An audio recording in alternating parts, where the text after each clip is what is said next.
All right, we're now continuing our section on world history. This is covering part 3 of 30, and this one covers early civilizations and urban societies. All right, so urbanization or urbanizationalism. The timeline is 10,000 before present. Neolithic Revolution. The New Stone Revolution begins in the Fertile Crescent. 9500 BCE, building at Göbekli Tepe begins. 3150 BCE, Upper and Lower Egypt are unified. By 3000 BCE, cuneiform is developed. By 2800 BCE, the Indus Valley civilization emerges. Around 2600 to 2500 BCE, the Egyptians build the Giza pyramids. 2500 BCE, Stonehenge is built in England. The Epic of Gilgamesh is written in Mesopotamia. Around 2100 BCE, Sargon of Akkad, from 2334 to 2279, founds Akkadian Empire. 1900 BCE, the Indus Valley civilization goes into a decline.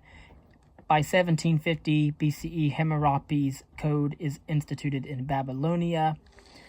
Some of the terminology that we'll encounter is the Bronze Age, which is the period from 3500 to 110 BCE, or 3500 to 1110 BCE, when bronze, which is an alloy of copper and tin, was the preferred material for manufacturing tools and weapons.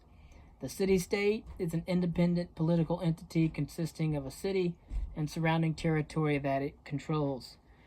The Code of Hammurabi is a list of judicial decisions that the Babylonian king Hammurabi has inscribed on stone pillars throughout his kingdom.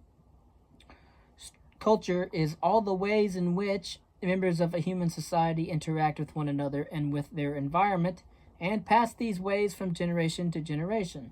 Cuneiform is a phonetic writing system based on the sounds of words and invented by the Sumerians in about 3000 BCE.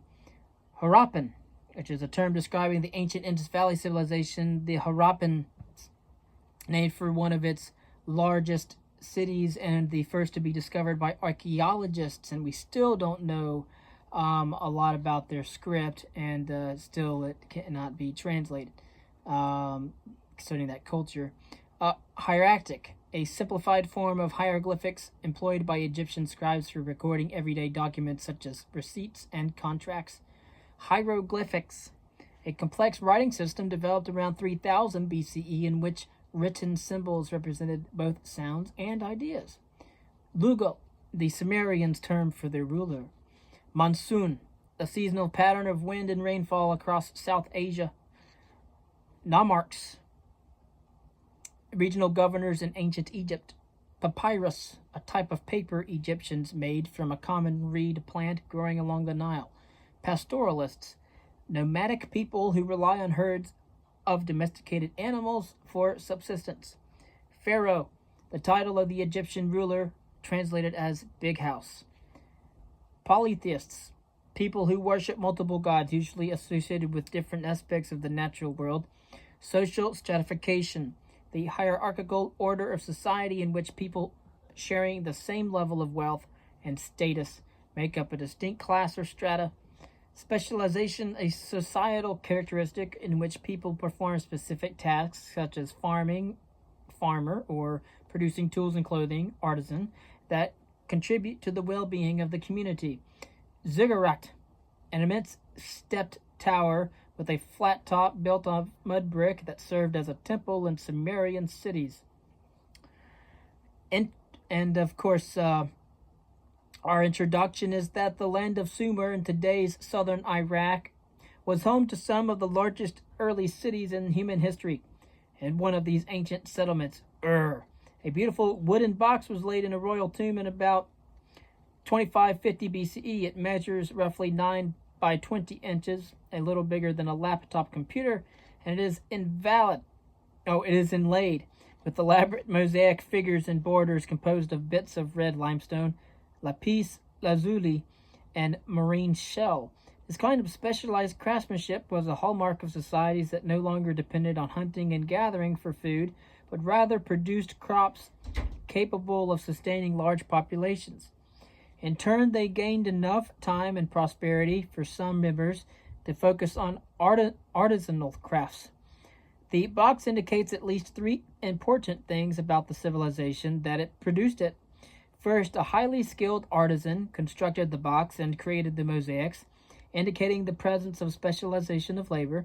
Second, the mosaics show someone who was presumably the king at the center of the top row, directing the soldiers below.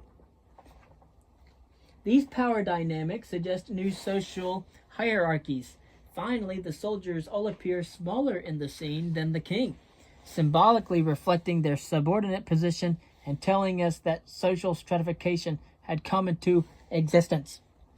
All these developments took place gradually, over time, bringing slow but enduring change to the lives of the people in Ur and those who lived nearby, for example, Akkad. Similar changes occurred in the world's other ancient cities. And so, before going on to the Near East, we will talk about our summations. Concerning early civilizations and urban societies. For early civilizations, for tens of thousands of years, humans lived as mobile hunter-gatherers, but the innovation of agriculture led some groups to settle permanently. This shift gave rise to early civilizations characterized by urban centers, labor specialization, and social stratification. The earliest examples appeared in Neolithic settlements such as Jericho, Catalhook, Megar, and others in China, like Mesoamerica and the Indian region as well. Uruk, one of the first true cities in history, helped shape Mesopotamian civilization with advancements such as bronze making, cuneiform writing, a complex religious pantheon. The Sumerian city-states, ruled by kings, frequently waged war against each other and foreign invaders, and the era of independent city-states ended with the rise of the Akkadian Empire under Sargon of Akkad. The world's first empire. Though short-lived, it set the stage for later powerful realms, including the Third Dynasty of Ur and the Babylonian Empire of Hammurabi. Known for his influential law code, these later empires preserved key aspects of Sumerian culture, including cuneiform, that form of writing, and the Epic of Gilgamesh. Concerning ancient Mesopotamia,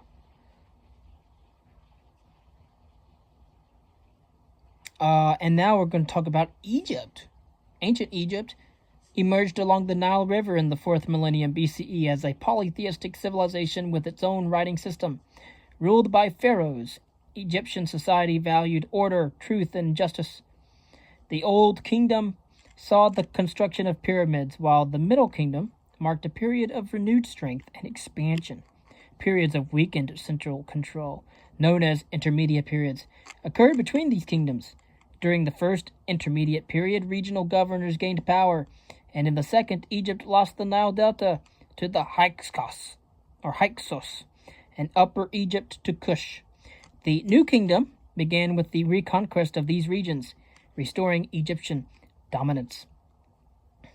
And then we'll talk about the Indus River Valley civilization, which emerged in the early 3rd millennium BCE, influenced by Mesopotamian contacts, but distinct in its well-planned cities like Harappa and Mohenjo-Daro. Since its script remains undeciphered, much about its society and decline is unknown.